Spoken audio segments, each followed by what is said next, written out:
Hello, I'm Steve. This is the Patio Heat channel where we create visual concepts of infrared heating as well as tips for outdoor comfort. Our one-on-one customer support helps you make the best decision for your application. We strive to earn your business. Visit our patioheat.com website for sales and more information. Now let's get heating. All right, so we're revisiting this application here. We had suggested the customer actually wanted some electric units, but there's not enough power there, so they're going to look at what gas heaters might work, how they might work for them, and where possibly the best place to place them would be. So let's go ahead and look at the overall dimensions real quick, just so we can see that again. We got roughly a 16 by 14 space here that we're going to want to heat. We have a height of this beam here about 7.3, and then we have a ceiling apex or top height here of about 11 feet off the floor. What I would suggest is possibly going with some gas units like this, and what I did here was I basically came from this edge here and came out about well, I moved the heater so I could see what the array would look like down here, so that I got some coverage in the middle, but also far enough out here to the edge here, so I got coverage as well out there, and centered the unit within this span from here to here, and that ended up being at 3 feet 6 inches roughly. And then I saw up here that there's a beam. So what I did then was made sure I met my clearances with the heater pointed straight down towards the ground. This is an S34, or it could be a TSH, and I would probably recommend a TSH. But with the heater pointed straight to the ground, you need 17 inches of clearance above the heater, which would be on this beam here. So 17 from the beam to the top of the heater.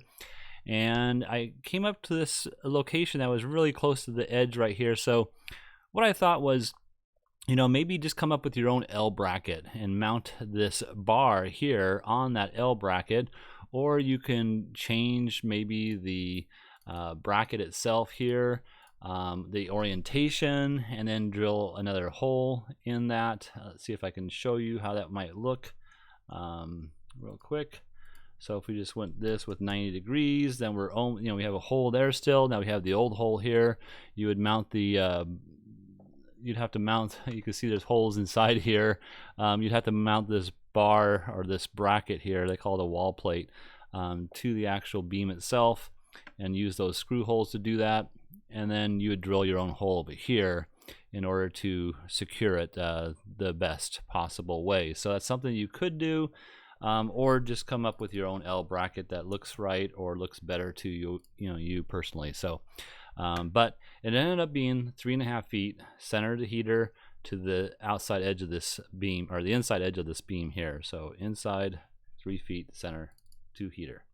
All right, and then so I went ahead and did the same thing over here, and came up with the same exact location, 17 inches of clearance above. We got plenty of clearance around the heater itself, so no problem with that. And let's go ahead and look at the overall dimension, or sorry, let's take off the dimensions and look at the footprint of heat here rather. And you can see here we got a very good coverage. We're not meeting the whole entire space here. Now this ray will actually penetrate over here, but this is the most ideal footprint of heat. So you will feel the heat right here, and also back here. Now if you really wanted to make sure you had a complete coverage of the whole entire space, then what you may want to do is just take these two units and move them slightly, maybe 24 inches, maybe yeah, probably about 24 inches, and then place a third unit in here. Let's see if I can find it. Here we go. And again, I had to do the same thing practically, where I came in 3.5 feet. Now that would be probably too hot right here, so I'm not quite happy with that.